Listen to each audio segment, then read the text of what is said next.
Analyst Michael Clarke joins us. Michael, tell us more about these reports of peace talks.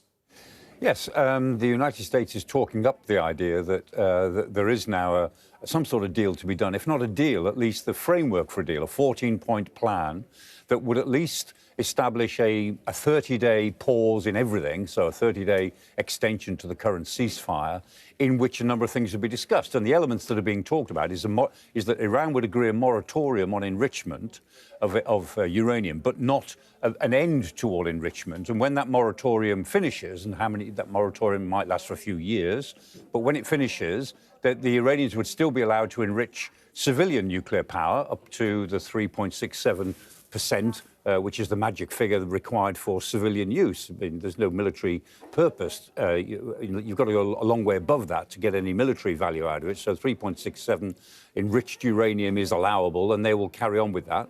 In return, the Iranians, it is thought, would be given some sanctions relief, and some of their assets will be unfrozen, as was the case in previous deals.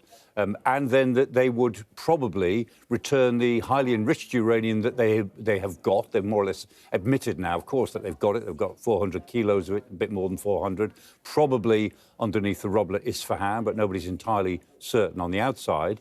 But they look as if they had agreed that that would go to a third country under supervision, or maybe be diluted down. So that would take that off the table.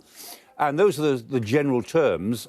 And then within that 30-day period, then they would gradually reopen the Strait of Hormuz. I mean, in principle, the Strait of Hormuz could be opened in a day if both sides simply step down their respective blockades. But they won't do that, and the Iranians certainly wouldn't agree to that. They'll do it gradually because they want to keep this stranglehold, this strong card they have in their hand, available for as long as possible. So I would imagine that we might see a gradual, phased reopening of the Strait of Hormuz, but it'll never go back to the way it was before the war.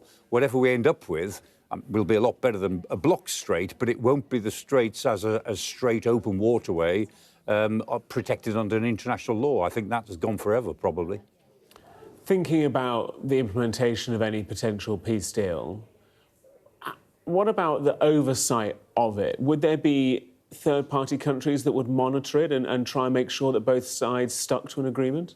It would be good if there were. I mean, the United States won't easily agree to that. But I suspect that there could be an oversight through the United Nations, at least for information purposes. And I think there'll be a lot of reporting around, allied capitals and within the world press, reporting on what is happening. It's impossible for the United States to entirely control the narrative on this. And although the Iranians try to control their narrative inside Iran, and of course the internet has been switched off in Iran for a very long time now, nevertheless they can't control the narrative either. But I can't see both sides agreeing to some sort of supranational monitoring body, but I think they may agree to different sorts of monitoring to make sure that things that are supposed to happen in the Strait of Hormuz do happen.